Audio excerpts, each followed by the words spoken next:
History 1. The Clown at Willow Ridge Park. It was a cloudy afternoon when I took my daughter, Emily, to the old Willow Ridge Park, a place that felt like it had come straight out of a haunted story. The park was empty, the dry autumn leaves spinning in the wind, and the sound of the rusty swing chains broke the silence. I had always found that place unsettling, but Emily insisted she loved the huge blue slide. She ran excitedly, while I sat on a bench to watch her. That's when I saw him for the first time, a lone clown standing by the broken fence, holding a red balloon. He didn't seem like part of any attraction, especially since the park had been abandoned for years. The exaggerated smile painted on his face didn't match the dark, empty eyes staring back at me. Emily waved at him, and I immediately stood up, feeling a chill run down my spine. When I shouted for her to come back, the clown stepped forward, and the balloon he was holding floated up into the sky as if it had a life of its own. I ran to my daughter, but in seconds, the clown had vanished in the direction of the old slides. The following weeks were disturbing. Emily began waking up in the middle of the night, saying she saw the balloon man looking through the window. I tried to convince her it was just a nightmare, but the balloon marks on the glass were real. One night, I heard laughter coming from the garden.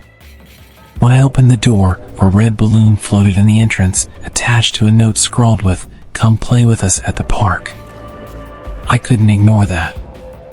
Against my instincts, I went back to the park to face whatever was tormenting us. As soon as I arrived, the sound of the swinging chains filled the air again, and there he was, sitting on the blue slide, swinging his legs like an impatient child. Before I could speak, he vanished into the mist. But his voice stayed with me. There's always room for one more. Emily never mentioned the balloon man again, but I knew he was still there. The park remains abandoned, and every time I pass by, I feel like I'm being watched. Once, in the car's rearview mirror, I saw something floating. A red balloon, following us, before it popped in the air. The fear I felt the moment I first saw the clown wasn't just a passing chill. Something deep and visceral settled inside me. I knew I shouldn't let Emily play alone, but the clown's strange behavior seemed to want to push me away. He remained there, at a distance, like an indescribable presence. After she ran to him, his laughter echoed in the air, dragging on for what felt like an eternity.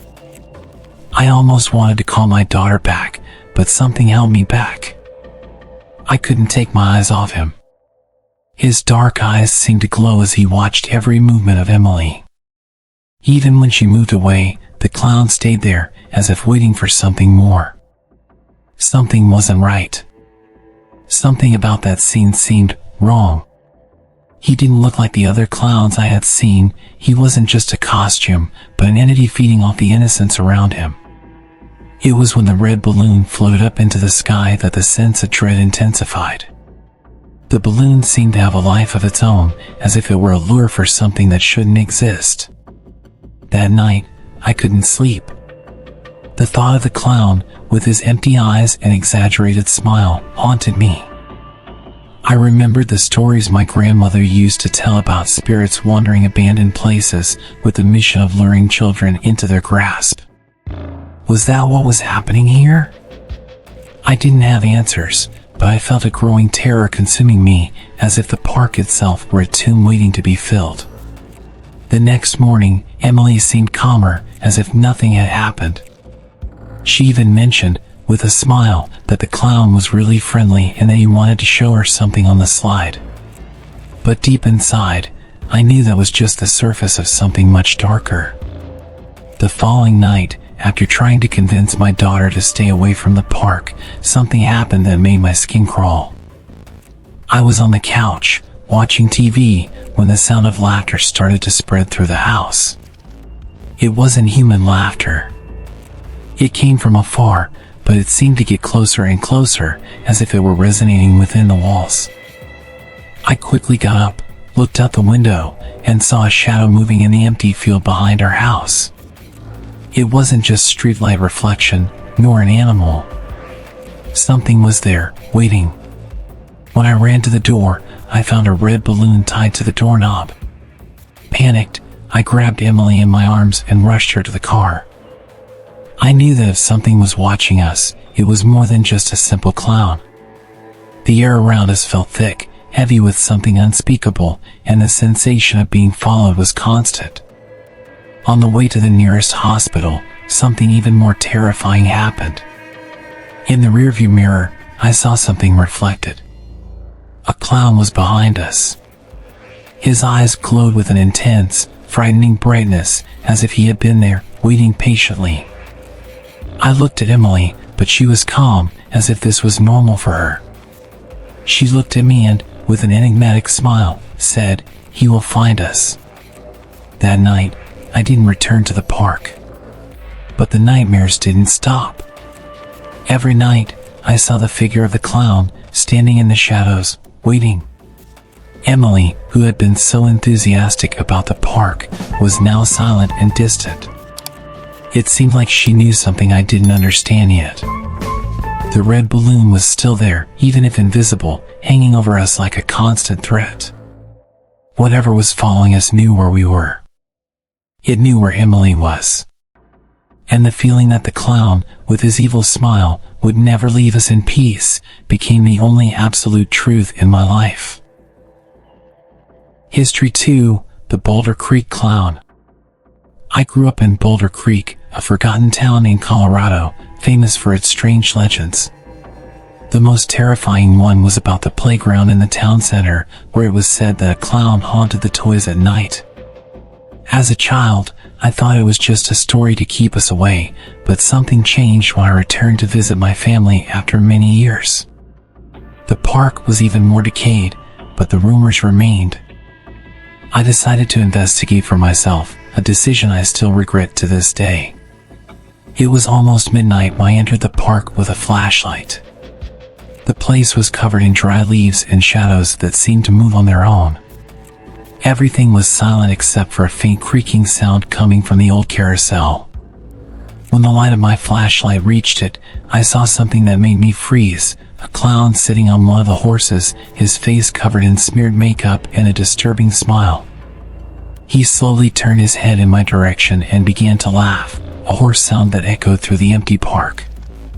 My flashlight flickered, and when it came back on, he was gone. I ran toward the exit, but the gate, which had been open, was now locked. A low laugh came from behind me, and when I turned, the clown was just a few steps away, holding a doll with its eyes ripped out. He reached out as if to hand me the toy, but I could only step back, tripping and falling to the ground. Somehow, I managed to escape that night, but something stayed with me. Since then, I've been receiving anonymous notes with phrases like "I missed you at the park" or "We're still waiting." My last night in Boulder Creek was interrupted by a phone call from an unknown number. When I answered, all I heard was laughter. I decided never to return, but sometimes, in my dreams, I'm back in that park, trapped with him. When I decided to return to Boulder Creek, a place that once seemed so familiar and safe, I had no idea what I was about to discover. The childhood memories haunted me as I passed by the old park where I used to play. I remembered the sound of children's laughter, the joy that filled the air. But now, everything was immersed in an oppressive silence. The old carousel was broken, and the rusted toys looked more like corpses than pieces of childhood fun. The place seemed forgotten by time, but something told me it wasn't alone, that the park still had something to say. I couldn't shake the feeling that the eyes of the toys were watching me, as if the very wood and metal were alive, waiting for something. As night fell and the park filled with threatening shadows, I felt the urge to leave, but an invisible force kept me there. Maybe it was curiosity, maybe it was the need to understand what had happened there, but I decided to keep going.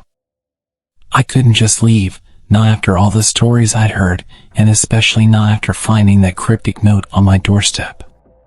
The feeling that something was behind that place never left me. As I walked along the crumbling paths, the sounds of the night became more distant. However, as I approached the carousel, a soft, almost hissing laugh cut through the air, coming from somewhere to my left. I was instantly filled with chills, and as I turned the corner, I found the carousel lit up by my flashlight. But there were no children playing like I remembered, just the clown sitting on one of the horses. He wasn't moving, but his gaze was fixed on me. It wasn't a look of fun or joy, but something deeper, something of an evil lurking presence that seemed to be waiting, watching. I tried to take a step back, but my body felt paralyzed. The laugh grew louder, echoing from all directions, distorting into something grotesque, as if the park itself was laughing at me. He stood up, and with a movement so quick I could barely follow, he began walking toward me. His feet didn't touch the ground, he floated. The clown's face, once smiling, was now twisted, as if the mask was melting away to reveal something horrible behind it.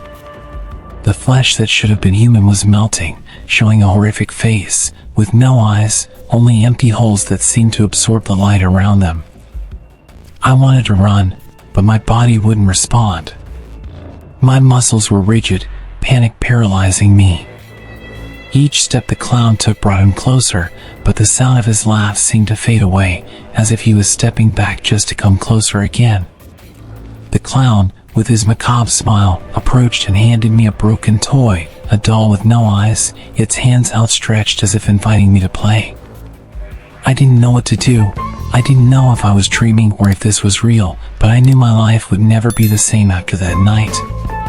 The last sound I heard was the clown's laugh, blending with the wind, carrying away any remaining shred of rationality. When I woke up, I was back in my house, in the middle of a quiet, cold night. But one thing was clear, the Boulder Creek clown wasn't going away. He found me, touched me, and marked me, and since then, he has followed me, like a persistent shadow that never fades. And the most terrifying thing of all was the note I found on my table that morning: "You're still in the park, and he's still waiting for you." Today, whenever I hear the sound of swings creaking, my heart races. Did he really let me go? Or is he still waiting for the next opportunity? History 3. The Clowns of Somerville Park. Somerville Park was the kind of place that parents avoided, even during the day. I was hired to demolish the old playground, which seemed like a simple task, until the locals started warning me about the clowns. They said that at night, the clown statues scattered throughout the park moved on their own. I thought it was just a local superstition, until the day I worked until sunset and decided to stay a little longer to investigate. The park had a strange energy, like it was a living organism. While I was dismantling one of the swings, I heard footsteps behind me. When I turned around, one of the concrete clowns, which had previously been by the slide, now seemed closer. It was impossible, the statues weighed tons. I ignored it and went back to work, but when I looked again, it was even closer, its eyes now fixed on me. My crew laughed off my paranoia, but the next night, while working alone again, the laughter started. It wasn't human, it was high-pitched and chaotic, coming from all directions. When my flashlight illuminated the playground, all the clowns were facing me, and some had changed positions. I grabbed my tools and ran to the truck, but it wouldn't start. I looked in the rearview mirror and saw a figure emerging from the shadows, a living clown with sharp teeth and eyes that glowed in the dark. From that day on, I refused to return. The demolition was indefinitely postponed because other workers started reporting similar things. Somerville Park remains there, a monument to the inexplicable. To this day, I can't pass by without feeling like I'm being watched. Recently, I received an envelope with no return address. Inside was a photo of me in the park, with a clown figure in the background that I had never noticed before. The days after my experience at Somerville Park were a mix of terror and confusion. The feeling of being watched never left me, like an invisible presence following me wherever I went. At night, as I tried to sleep, I heard muffled laughter in the distance, laughter that seemed to come directly from inside my own apartment. At first, I thought it was just my mind trying to process what had happened, but soon I realized the laughter wasn't just part of my imagination. It was there, and it was getting louder. I tried to convince myself there was nothing to fear. But the truth was, something in Somerville Park was calling me back. Every time I passed by, I felt an irresistible pull, as if I were being guided by a force I couldn't understand. That afternoon, I couldn't resist. I grabbed my car and went to the park, my heart pounding, but with a growing sense of need. I had to face it. I needed to understand what was happening. When I arrived, the feeling was oppressive. The park was darker than the last time, and the broken toys seemed to have moved. But what really stopped me was the sound. It was music, low and distorted, coming from the carousel. That sound felt horribly familiar, like something I hear in a nightmare. I slowly approached, unable to take my eyes off the spinning structure. In the center of the carousel, there was a figure, not a clown, but a shadow, a shape that seemed to move with the music, as if it were dancing. I called for help, but the only response was the sound of the music, now louder and more penetrating. The figure on the carousel slowly turned its head, and I saw the face of a clown, but it wasn't the same one I'd seen before. This one had a blank expression, its eyes were black holes, as if the very emptiness had consumed it.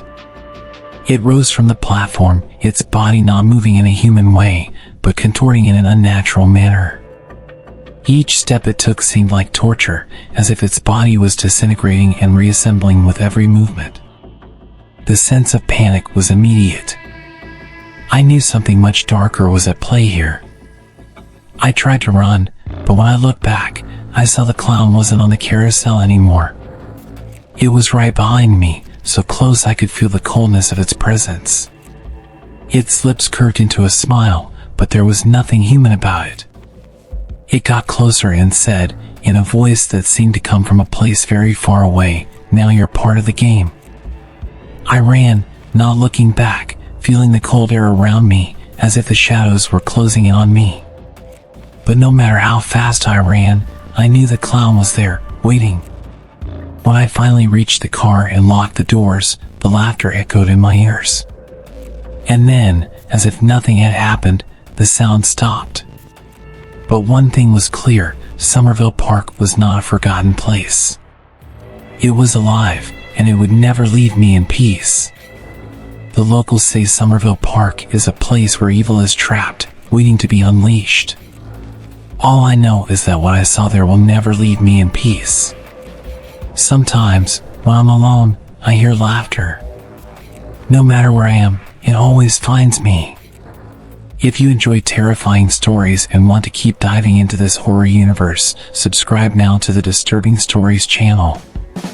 Don't forget to share this video with that friend who loves getting chills, hit the like button, and activate the notification bell so you don't miss any of the upcoming terrifying stories. Your participation is essential for us to keep bringing you the best in horror.